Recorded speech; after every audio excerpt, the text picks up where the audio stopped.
Sudah banyak contohnya orang-orang yang sedikit mengomentari daripada gurunya, hilang kebarokahan zaman, hilang. Tapi subhanallah, tidak sedikit kita temukan orang-orang yang kurang dalam ilmu nggak terlalu pilihan, tapi sama guru itu mohon, bahasa kasarnya mau diberakin aja nggak apa-apa. Ikhlas lillahi ta'ala.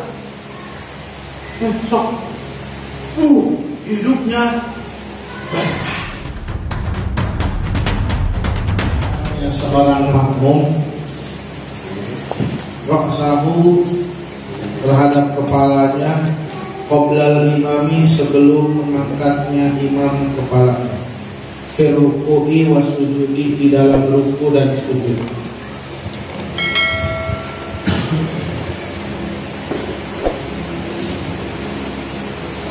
An Abi Hurairah radhiyallahu anhu, kata binti Abi Hurairah, datang dari Abi Hurairah radhiyallahu, moga meridai Allah siapa Allah anhu terhadap Abi Hurairah, anna Nabiya sallallahu alaihi wasallam, bahwasanya Nabi sallallahu alaihi wasallam qala, bersabda, amma yakhsha ahadukum, apakah tidak takut salah satu dari kalian, idza di mana-mana rafa'a, mengangkat ra'sahu terhadap kepalanya, min ruku'in, dari ruku', au sujudin, atau sujud, qoblal imami, sebelum imam,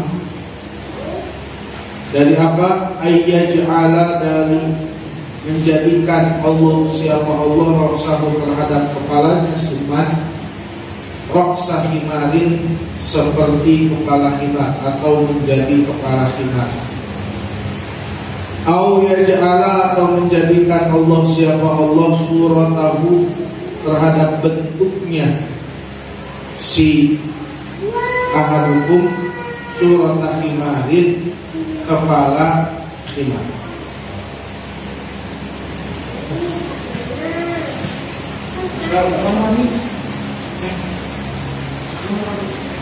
Abi Hurairah radhiyallahu anhu, ani Nabi sallallahu alaihi wasallam, dari Abi Hurairah radhiyallahu anhu, dari Nabi sallallahu alaihi wasallam, qala, bersabda, alladzi yahfidu wa yarfa'u, dan orang yang merundukkan dan mengangkat, qoblal imami, sebelum imam, inama, sesungguhnya, nasiyatuhu, ubun-ubunnya, biadi syaitan, itu dikendali, pengendalian syaitan. Rahu Bazar, diriwayatkan Imam Bazar. Tadi Rahu Bazar.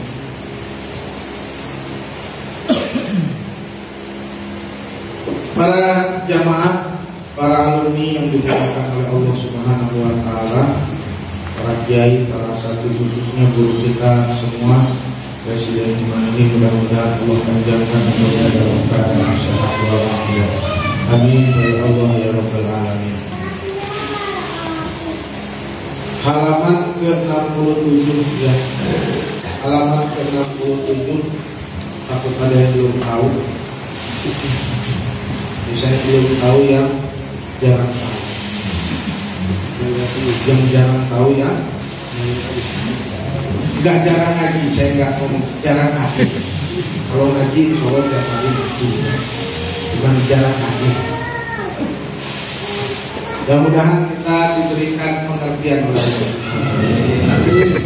Saya mendapatkan satu catatan istimewa pada malam Kamis, bahasa Nabi Syafiq, yang bisa dirangkum ngerti tengerti ngaji, karena jelema nu ngaji wae eta jelema anu ngarti. Sahenteuna manehna ngarti lamun dina ngaji loba arti. Jadi ngerti nggak ngerti ngaji, karena orang yang ngerti itu orang yang nggak pernah berhenti ngaji, itu dia oleh yang ngerti. Karena apa? Seenggaknya dia ngerti kalau di dalam ngaji itu banyak arti, pahala itu banyak. Jadi dia ya walaupun nggak ngerti ininya, tapi dia ngerti kalau dalam ngaji itu ada pahalanya itu gede ya, besar sekali. sekali. Kalau kita mungkin apalagi kalau ngaji kitab Tanbihul Qaul itu kan, Masya Allah tabarakallah, lebih daripada memerdekakan 1000 budak, lebih baik daripada beribadah 1000 tahun, lebih baik daripada menghadiri 1000 jenazah, macam-macam. Nah itu. Nah kembali hadirin yang dimuliakan oleh Allah Subhanahu wa taala. Hadis larangan daripada mengangkatnya seorang makmum. Jadi makmum ini ngangkat kepala duluan sebelum imam, atau merundukkan, mudahnya gini, mendahului gerakan imam. Nah ini mendahului gerakan imam itu diistilahkan oleh Nabi, maka Allah akan jadikan kepalanya kepala himar, kepala himar, kepala keledai. Ini bisa memang artinya itu asli atau seperti keledai. Nah, kalau di Saudi, kalau di paribahasa Arab gitu ya, ada perumpamaan gitu ya. Biasanya kebodohan itu diistilahkan kepada himar atau keledai. Kalau kita kan dasar otak kuda, nah gitu kan. Apakah otak kita otak kuda? Gimana itu maksudnya otak kuda? Bingung juga kan. Otak kuda memang ya berarti bodoh lah, saking bodohnya sampai diistilahkan otak kuda, yang mana katanya dengan perumpamaan itu udang itu otaknya dekat banget sama isi perut ya. Isi perutnya itu, jadi otak itu pikirannya penting dahar. Bukan dahar itu penting, tapi itu penting dahar ya. Akhlak para nabi itu sedikit makan. Kalau kita akhlaknya menyedikitkan makanan. Rasul itu menyedikitkan makan. Tapi kalau kita ini menyedikitkan makanan gitu ya. Jadi makanan banyak, gimana caranya jadi sedikit gitu. Masya Allah. Nah, itu ada paribahasa seperti itu ya. Banyak lah. Nah itu kan suka ada perbedaan. Bahkan kalau untuk di kalangan Arab, panjang tangan ini artinya baik. Kalau kita kan panjang tangan artinya jelek ya. Panjang tangan itu arti kita apa? Tukang nyuri ya. Dia mau panjang tangan, hati-hati. Saya punya pembantu katanya, tukang bersih semua isi di rumah. Artinya, panjang tangan tukang nyuri. Tapi kalau di daratan sana dari Arab, panjang tangan itu artinya justru sering memberi. Bahkan kata Nabi, setelah aku wafat, yang paling cepat menyusulku adalah orang yang istriku, dan di antara istriku adalah istriku yang tangannya paling panjang. Akhirnya istri-istri Nabi saling ukur panjang apa tangan. Panjangan siapa? Nggak taunya maknanya bukan itu, tapi yang paling dermawan. Sampai seperti ya, istri Nabi semuanya dermawan ya. Siti Aisyah itu kurang dermawan gimana coba? Sampai Siti Aisyah, kalau kata Siti Aisyah, kalau saya dapat rezeki nanti ke budaknya, ente ingetin anak supaya kita buat di dapur. Oh gitu ya? Ya. Jadi ingetin ya, kalau dapat rezeki ingetin kalau kita punya dapur, kata Siti Aisyah. Tiba-tiba Siti Aisyah dapat rezeki bagus semua. Ini pembantunya mau ngomong, namanya orang kalau lagi hobi repot. Ya. Orang kalau lagi hobi itu repot. Ya, anak kecil hobi main HP. Atau main HP di buku HP. Hobi. Kita hobi dulu main bola, kaki pecah, nggak sakit, paling mudahnya gitu sakit. Namanya itu lagi hobi almarhum almarhumlah Abi Kiai Haji Khaddamul Quddus. Ternyata sekian hari beliau tidak bisa tidur, tidak bisa istirahat. Kapan beliau bisa istirahat? Ketika guru kita semua Al-Mukarram selaku Presiden Himanuhi datang ke sana, wayahna kan biasanya teh malam Kamis magahan dan ayeuna mah magahana ka abdi doang saur Mang Haji pamit. Oh iya, ayo guru, nepi mana? Akhirnya sorokan lah. Setelah sorokan apa? Kata Umi, bisa sare, bisa tidur. Subhanallah, bisa tidur dikasih apa ya? Kahobi, kalau Sunda kahobi, demenannya itu dikasih. Wah udah sakit-sakitnya hilang sudah. Padahal itu kalau dihitung nafas lagi benar-benar berat. Bahkan ketika beliau sudah istirahat, Mengaji Fahmi ke musola, saya masih ada di situ. Setelah beberapa menit, apa yang beliau tanyakan? Mang Umi kemana? Ohnya kenapa ditelepon, datang ke situ, sahur kata almarhum tadi sampai mana? Jadi yang ditanyakan ngaji.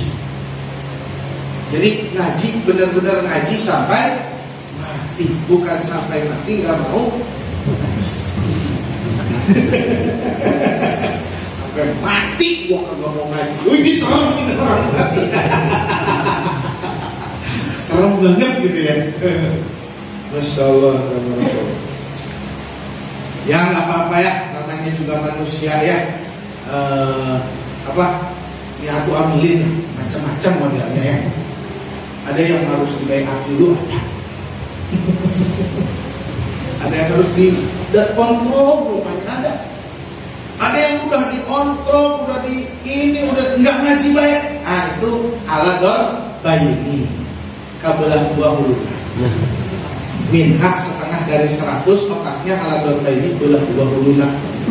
Kalau almarhum suka nyobain kayak gitu tuh. Udah hadirin yang dimuliakan oleh Allah Subhanahu wa taala. Kita kembali. Jadi jangan mengangkat kepala duluan. Karena apa? Bisa jadi menunjukkan dia itu orang yang bodoh. Orang yang bodoh. Tahu lagi diderek, pengen lebih depan dari yang ngederek. Kan repot ini ya. Kita ini kan istilahnya kalau ke imam itu lagi diderek sama imam. Masa mobil lagi diderek pengen barengan? Repot. Atau kita ini lagi diderek, masa yang diderek pengen lebih depan dari yang diderek? Ini menunjukkan daripada kebodohan. Kenapa? Innama ju'ilal imamu liyutamma bi. Imam itu dijadikan untuk diikuti. Seperti itu. Jadi imam itu diciptakan itu untuk diikuti. Nah, itu satu maknanya bisa benar-benar jadi kepala khimah. Benar-benar sudah. Yang kedua menunjukkan bahwasanya saking bodohnya mendapat predikat khimah. Mendapat predikat keledai, bukan kedelai. Keledai, kalau kedelai masih bagus ya, susu kedelai. Ya, itu masih bisa buat cerdas. Keledai, yang mana keledai ini lebih dari kuda itu, bodohnya itu lebih. Bahkan suaranya pun suara yang apa? Paling jelek. Dan kalau saut ya, paling jeleknya suara adalah suara keledai. Makanya kalau keledai bersuara katanya lihat setan. Gitu kan? Dalam hadis ada juga ketika keledai itu bersuara berarti dia melihat syaitan. Berbeda dengan ayam jago. Kalau ayam jago ketika berkokok ya di subuh-subuh tuh, nah itu berarti dia sedang melihat malaikat.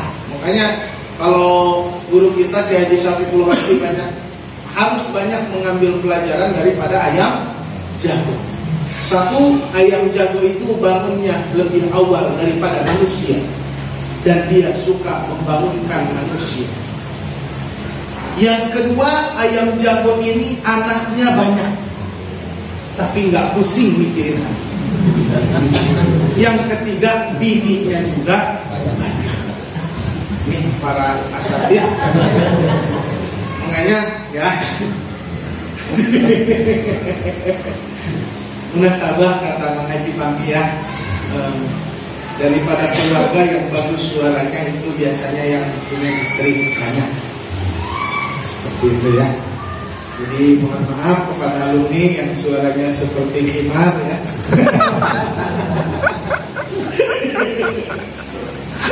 Canda dulu. Masya Allah, tabarakallah. Nah ini yang dimuliakan oleh Allah Subhanahu Wa Taala. Nah ini himar asli atau memang apa? Himar asli atau memang merupakan kebodohan. Satu, imam itu untuk diikuti. Yang kedua, ini kebiasaan biasanya, kebiasaan buruk. Ya, kebiasaan buruk itu jangan diikutin terus. Ya, kadang-kadang itu menjadi kebiasaan buruk kita tuh. Sholat begitu, makanya harus berani merubah gaya hidup kita. Jadi kalau biasa sulit sekali. Ada orang itu kebiasaan buruknya kayak gitu. Sampai ada orang kebiasaan buruknya itu was-was. Ya, was-was terus. Saya didapat cerita daripada guru saya, sampai sekarang santrinya itu sudah ribuan gak pernah jadi imam. Karena apa? Kalau mau takbiratul ihram itu lama sekali. Sampai-sampai beliau itu sholatnya paling belakang posisinya. Ini imam udah mau salam baru beliau berhasil takbiratul. Nah ini perlu dihilangkan kebiasaan buruk seperti itu. Nah itu pun kebiasaan buruk tuh, mendahului imam itu kebiasaan buruk atau membarengi apalagi mendahului imam. Nah itu sama ya, mendahului imam menunjukkan daripada kebodohan. Jadi tadi ya, menunjukkan kebodohan itu adalah seperti mobil yang diderek tapi pengen lebih awal. Ini pasti karena kebodohan biasanya mengakibatkan kepada celaka. Yang selanjutnya dari Abu Hurairah, sesungguhnya orang yang mengangkat atau menurunkan kepalanya mendahului atau membarengi imam, ini sesungguhnya ubun-ubunnya itu dipegang oleh syaitan. Bukan hanya dipegang, tapi dikendalikan oleh syaitan. Hati-hati, ini kalau almarhum itu suka nyontohkan kan, kalau dalam sholat itu, sholatnya seseorang itu biasanya suka menjadi gambaran kehidupan. Ya, kehidupan kita ini gambaran sholat kita. So, sholatnya makin berkualitas, biasanya hidupnya juga makin berkualitas. Ada seorang ulama mengartikan awwalu ma yuhasabu bil abd itu yang menjadi tolak ukur, maksud dihisab itu adalah tolak ukur. Jadi tolak ukur kehidupan itu sholat. Sehingga apapun kehidupan, nah itu tolak ukurnya sholat. Jadi hati-hati ketika kita mempunyai sifat mendahului pimpinan, melawan pimpinan, membarengi pimpinan. Ini hati-hati. Makanya harus punya pendapat, tapi pendapat Anda sampaikan dengan adab. Ya, jangan berpendapat sendiri. Karpe dewe, kumaha sorangan bae. Nah, ini repot ya. Nah jadi ini hati-hati. Ketika ada sifat dari diri kita pembangkangan terhadap pimpinan kita, ya, mobil khusus organisasi, kecuali imamnya salah, kan? Baca ayat, itu pun ketika mau menasihati, membenarkan bacaan imam ketika salah, itu kan kalau di dalam kitab fikihnya kan dibahas begitu dalam. Nggak boleh hanya niat membenarkan saja, harus niat membaca juga, harus niat apa? Zikir juga. Kalau murni hanya membenarkan misal qul huwallahu ahad, qul huwallahu ahad, lupa misalnya qul huwallahu ahad, lupa qul huwallahu ahad, jarang tahlil mungkin qul huwallahu ahad. Sepi, nggak ada yang meninggal. Sekarang ada yang meninggal, balas ya gratisan. Qul huwallahu ahad, nah kita mau membenarkan Allahus Somad, nah itu harus dengan ada beberapa niat. Begitupun tidak semena-mena begitu dalam kehidupan berkepemimpinan itu bisa semena-mena seperti itu. Mengucapkan semena-mena segampang itu, salah pimpinan. Apalagi yang dari jalur min thariqatil masyayikh, daripada jalur keguruan. Ini berbahaya. Sudah banyak contohnya orang-orang yang sedikit mengomentari daripada gurunya, hilang kebarokahan zaman, hilang. Tapi subhanallah, tidak sedikit kita temukan orang-orang yang kurang dalam ilmu nggak terlalu ini ya, tapi sama guru itu mohon, bahasa kasarnya mau diberakin aja nggak apa-apa. Ikhlas lillahi ta'ala.